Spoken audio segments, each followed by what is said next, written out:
Mic check 1 2. What is going on, people? Welcome back to another video. Today we're talking about equity research analysts or equity research careers.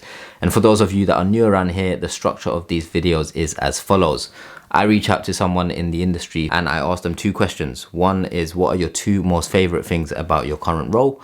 And two is, what are your two least favorite things about your current role? Then I come back and I do an overview in this video for you.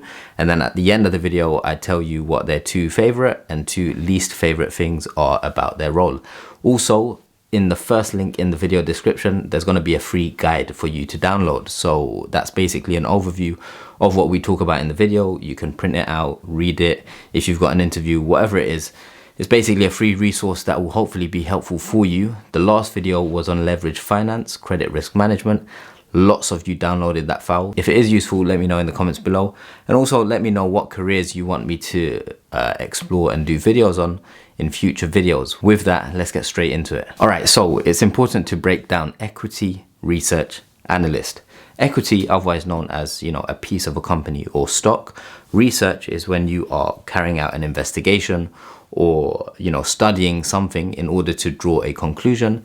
And an analyst is someone who basically analyzes lots of information and data to get to a conclusion. And so an equity research analyst is someone who basically does tons of research, tons of analysis on specific companies in specific sectors in order to draw conclusions. Now, what are those conclusions? Typically, they are either to buy the stock, to hold the stock if you already own it, or to sell the stock. So they are going to create this long report, and that tells investors, we think, or I think you should buy, hold, or sell this particular stock. So three things to be aware of. They analyze publicly traded companies. That basically means companies that are listed on public stock exchanges, whereby, research analysts at investment banks, as well as you and I watching this video, can have access to the same information on those companies. So they analyze publicly traded companies. They are experts on specific sectors. So they might be experts on healthcare stocks or technology stocks, so on and so forth. So they focus on a specific sector and they become experts on all the stocks or a lot of the stocks within that specific sector. And thirdly, they advise investors. So they have relationships with other investment banks. They have relationships with asset managers, institutional investors, private wealth clients, so on and so forth.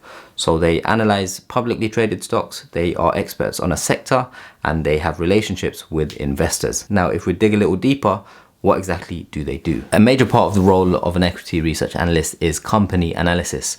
So let's say you have some money and you think, AI and tech is booming. It's only going to get bigger. I want to invest some money into AI stocks or tech stocks. So you come to me because I'm the expert on tech stocks and you ask me, how can I invest this money? So what I'm going to do as an equity research analyst is carry out a high level of detailed analysis on any given company in this sector. So what does that mean? I'm going to look at the financial statements with a magnifying glass. I'm going to take a very detailed look at the financial statements, the balance sheets, all of that. I'm going to look at the industry trends in this sector.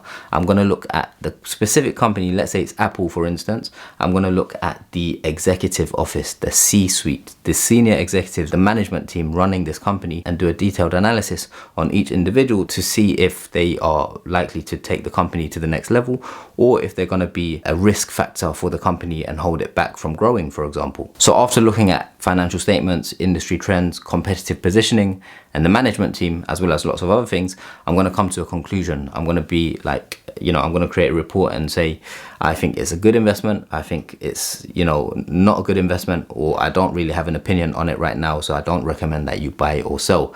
And then I'll give you my recommendation. So that's company analysis. The next responsibility on the list is financial modeling. If I'm doing research on a company, I want to project, is this company going to perform well going into the future? So I'll create this model using existing data on the company, and then it's gonna predict how the company is likely to perform. It's never a perfect science. It's gonna predict how the company is likely to perform going forward. And it's gonna do that by taking into consideration tons of different factors. And so the reason why financial models are useful is because they help you kind of estimate what a company's future projections in terms of revenue, profits, costs, growth prospects might be looking forward in the next year, 2 years, 5 years, 10 years.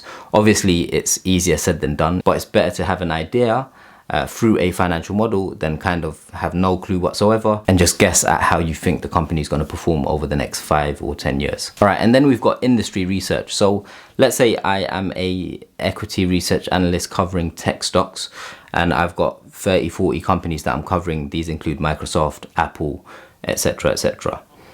I need to do industry research because how the industry performs is going to impact each individual stock. And so as well as looking into each stock with a magnifying glass and becoming an expert on each stock individually, I need to know what's going on holistically in the industry, because that's going to have a huge impact on the performance of these stocks and my resulting recommendations to investors on how I think these stocks are going to perform. And so industry research is a big factor and plays a big part and costs a lot of time in an equity research analyst's role. One practical example would be if an industry is facing huge regulations or changes in regulation, that's going to have a direct impact, probably negatively, on the stocks of the companies in that industry or sector. And so that's one way that covering an industry is important, because it impacts the stocks you cover directly. They also have to do market and stock analysis. So what does that mean? I've touched on industry research, I've touched on, company specific research, but I'm covering tech stocks. I cover 30 or 40 tech companies, right? Of all the 30 or 40 or 50 companies that I cover within the tech sector, which company specifically do I think is likely to outperform relative to its peers? That's where I need to do market and stock analysis on a more detailed level relative to the peer group, because that will allow me to say, all right, this stock specifically is going to outperform its peer group, or this stock specifically is going to underperform its peer group. And that's useful for investors, because if an investor, say you're an investor, you might have some input from me and I might tell you Apple's going to outperform, and you might look at the universe of stocks that I cover, and then you might go to someone else, another equity research analyst who's covering tech stocks. They might have a similar opinion or a different opinion, and then you might go to someone else, and you get all these different opinions and you kind of weigh out the options. You can say Apple's going to perform well, but if every other company in the universe is doing 2% growth, then excellent performance or good performance relative to the peer group would be 5% growth or 2% growth above all the other stocks.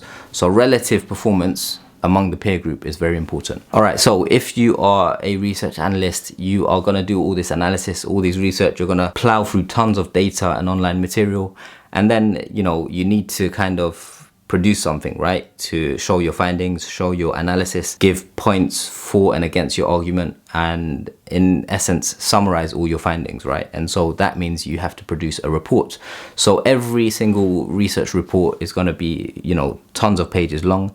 It has tons of information, and it's basically saying these are the reasons why I think you should buy, hold, or sell this particular stock. Gets distributed to clients, distributed to investors, and then people either respect your opinion because your past reports have been accurate and they've helped them make money, helped people make or investors make money, or your previous reports haven't been so good, and so people might not respect you in the market. And so you really are, with each report you put out there, you're either building your name or destroying your name or your firm's name. If you liked doing essays and writing long reports at university or school, then this is the type of role that might be suitable for you, because it means you put your head down, do a lot of work, and produce a huge piece of work at the end, and it gets distributed. Okay, what else do? They do a lot of client communication. So as an equity research analyst, you're going to be looking to learn more about companies. So oftentimes you would go into companies and talk with the management teams. You would talk with the CEOs of companies, talk with the CFOs, COOs,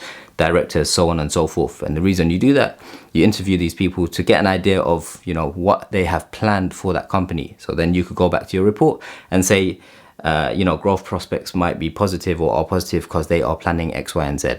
And they are doing this, and other companies in this universe aren't considering doing it. And so this gives them an advantage, blah, blah, blah. So you talk to a lot of management teams, a lot of companies. But also when you're doing these reports, you're talking to a lot of clients who want your view.